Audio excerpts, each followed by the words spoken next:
Hello, this is David Jensen with your economic and precious metals update.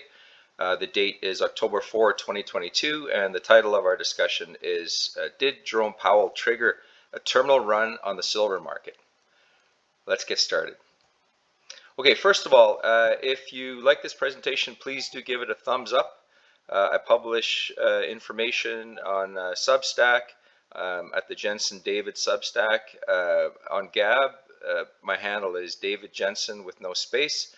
On Getter, it's Jensen David with no space. And on Telegram, it's global_political_events. Okay, this discussion follows this posting of my slide here. I posted a month or so back, and it concerns what I call the Federal Reserve's kill shot. And really what is pointed out in this slide is, if you look at the red line here, it's topped out. That's the total debt in the U.S. economy, and it is now topped up at $91 trillion as of the end of June. This has been followed here by this black line is the amount of annual increase in the amount of money in the system. It's the M2 measure published by the Fed. And the concern here is that the amount of money in the system spiked by 27% in a year through 2021, and has now increased by 40% total in the last 2 years. Now, Milton Friedman, the famed economist, said in the 70s that inflation is at all times and everywhere a monetary phenomenon. And what he was driving at there was that if you liken the economy to a big swimming pool, and the water level to the amount of money that's in the system, in the economy, as you increase the amount of currency or money that's in the economy, eventually the price level rises through all goods and services. Now, it might be wavy and choppy in some areas, up and down, but in the end, the price, as you dilute the amount of dilute the value of currency, and increase the amount of currency, that the price of all goods eventually rises. Another side note here is that the true money supply, pardon me, which is a Austrian measure, increased by 60% in 2 years through to today. So there's a real concern from people who are watching these things, classic and non-classic economists alike, about the consequent price inflation that we're seeing. The key issue here is that with $91 trillion of total debt, just a 1% rise in interest rates adds $900 billion per annum in the interest burden on the U.S. economy. And the Fed now has raised interest rates by 3%. So already we're looking at $2.7 trillion of increased burden. And the concern here is about the extraordinarily detrimental effect that that interest rate shock has the economy. Let's take a look at what Jerome Powell said. The focus is his interview with the Cato Institute here on September 8th, 2022. It was broadcast live on CNBC, and I just happened to catch it. It's a pretty rare thing. I'm listening to CNBC. But what I heard was really shocking to me, and I've not really seen any comment about it anywhere else. But what Powell said, distilled down, was that the total currency, or the currency creation, wasn't a good, or isn't a good indicator of inflation, and therefore the Fed doesn't use it, doesn't look at it. Powell also said that he's really unsure, that there's lots of opinions about what caused the recent inflation, but it's up in the air. And then finally, that the Fed uses the Taylor rule, which is basically the Fed interest rate versus inflation and GDP. Now, it's rather shocking that he would say that there's not a good correlation between the money creation and inflation. It is true that the CPI has been dumbed down over the years, really starting strongly with the Boskin Commission in 1995, which detuned it somewhat, but followed on with the use of hedonics. Essentially, that if you get a higher performance good for money over time as technology improves, that the price doesn't really rise because you're getting more for your money. We used to call that progress. And also using tools such as linear versus geometric weighting and substitution effect. If steak jumps in price and people eat hamburger, Instead, they're still getting protein, so the price doesn't really rise. So there has been a detuning of the CPI through these adjustments. But there's no question that as you dilute the currency, that the prices do rise. And it was really quite shocking to hear Fed Powell say that there was no correlation, given that the central bank is in charge of the amount of currency that's outstanding. They set the Fed rate, which drives borrowing, and the borrowing in our debt-based currency system, as you increase the borrowing, it drives up the amount of currency and ultimately prices. Also, by implication here was, Powell saying that they use the Taylor rule, which is the interest rate versus inflation and GDP.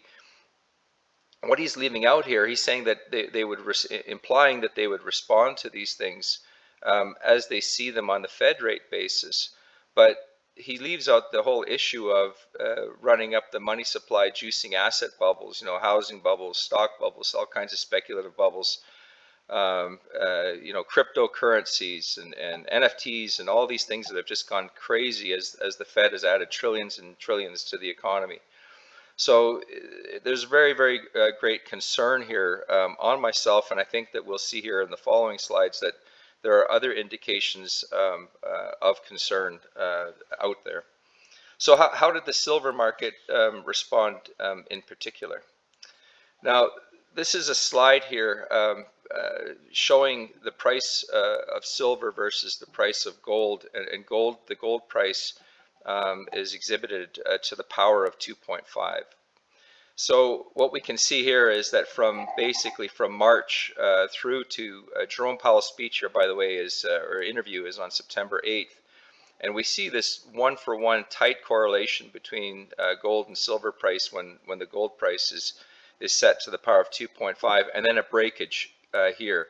And this is not surprising if you have this kind of a disruptive statement by the Fed chairman, because if you have that kind of exhibition of intellectually dishonest at the worst, and maybe at the best is a complete disconnect, is the fact that when a pilot says that it doesn't follow the altimeter anymore, the altitude and the power setting, and doesn't really see a relationship between the two, it should cause great concern. And apparently it did here on September 8th. We see this breakage here of the silver price, which broke from this tight correlation, and the silver price started to drive higher. Now, silver and gold historically are shelters from money printing by central bankers, by the central planners. And what we see here is an indication of silver moving first and moving the hardest. Now, the silver price and the gold price are primarily globally set in New York and London through the trading of unbacked promissory notes, unallocated spot contracts in particular, which are used in London, which is about 85% of the trade there, and it's the majority of the world's physical silver trading that happens in London. Until now, and from 1987 until now, they've been largely able to do what we've called printing metal by disconnecting the trading of actual physical silver bars and gold bars from the price setting mechanism, and using these unallocated or unbacked contracts, they've been largely able to set the price wherever they wish. But we see this snapping here starting on September 8th, and it's something that you would expect to see in a silver market which is facing shortage. And we've seen that before in the palladium market. The last note here, and I'll come back to palladium here in a second, but we're saying here that the bullion banks can't short or set down the price of silver during a physical shortage run. And this is something that we saw in palladium in 2016. The lease rate, the cost of borrowing palladium for the traders to make delivery started to jump, as we've seen recently in silver. And what happened then was, as the shortage appeared in the market, We saw the inventories drawn down, and what we saw in the market thereafter was a 5 times higher move in the palladium price over a couple of years.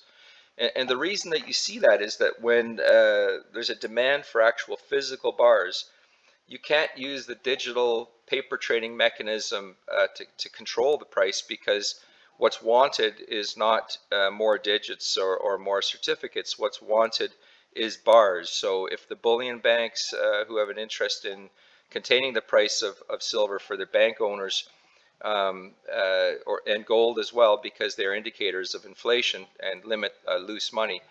But if they are unable to sell their digital product into the market because of the shortage and the demand for actual bars, they lose price control. And the reason that they're not able to sell those digital certificates into the market to contain the price is that if they do, they face demand for bars.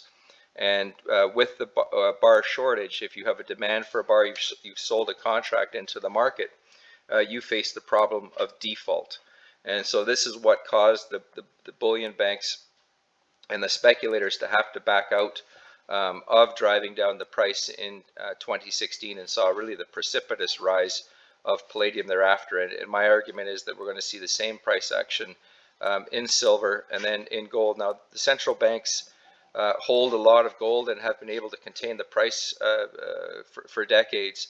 But the central banks hold no silver, and I think this is really the Achilles heel of the precious metals price containment, which has really kept investors ignorant of the value of these assets, and have kept them in the bond market and in the speculative asset market, where the financial interests make all their money. Okay, let's just have a quick look here at the silver vault inventories in London and New York. The thesis is here that Jerome Powell has triggered a run in these markets by pushing investors to seek these assets out, and by destabilizing the trust in the central banks. We've already had a rundown in silver in London and New York. The first slide here is London. It's the most important market. And we see a drive down here from about 1.15 billion ounces in inventory in London down to about 910 million ounces at the end of August. This slide goes to the end of August 2022.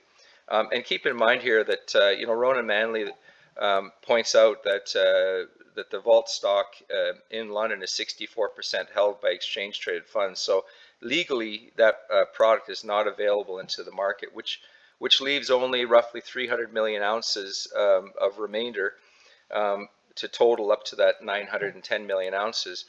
And we know that a large portion of this 300 million that remains is privately held and not available to market. And we know that from 2020, when the LBMA announced that they had almost had a default in the market. In mid 2020, they announced this. They'd already had almost had a silver market default because of shortage. So what we're seeing now is that since 2016, we're at the lowest levels, and I'd estimate there's probably less than 50 million ounces, and maybe materially less than 50 million ounces available to market in London. Onto the New York vault stock, the holdings there. There's about 313 million ounces held in New York, but the important number, and I've put a red ovoid in the lower right around it, is the registered vault stock of about 42.6 million ounces there at the end of September. And the reason that is of concern is because the number is really a small number relative to the amount of financial assets out here. And this number does not have to go to zero to cause a price run. What it's showing is that registered silver, which is silver available to market, eligible silver is just in the vaults.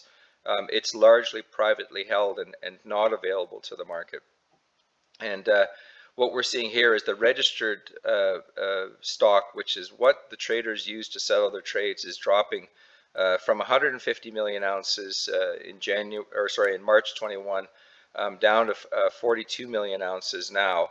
And it's dropping, of the order of 0.5% to 1% per day, and some days there's 2.5% drop in that. And so the market is definitely tightening up. And with that tightening, you just need a statement like Powell's to set everything off in this paper market, where the physical product is dwindling, the ability to settle these paper trades is dwindling, and then all of a sudden we have this statement, which I believe has jolted the market and started a movement into the physical bars, and definitely has snapped the correlation, the one-for-one lockstep correlation in the silver and gold price, the highly contained gold price, and the wild child silver price in the markets.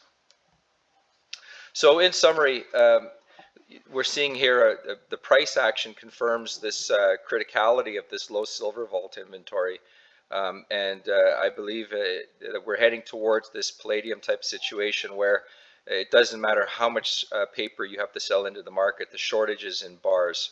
And if you don't have the bars, you cannot sell these contracts into the market to artificially contain the price. And we're increasingly seeing a challenge here to this paper price setting in London and New York. A final comment here is that Powell's comments, parenthetically, they also have a disruptive potential for bonds, because when you have the pilot of the aircraft saying that they don't follow certain critical indicators anymore, which many of the Fed's papers that have been published, they support things like the quantity theory of money, for instance, which inferentially points to the quantity of money in the system having an impact on inflation. So there's a whole series of other, knock-on effects here that have happened from Powell's statement. And I think we're going to see an accelerated run on bonds and an accelerated run into these precious metals as a safe haven asset. Okay, thank you very much for your time. Well, there will be another update in the near future.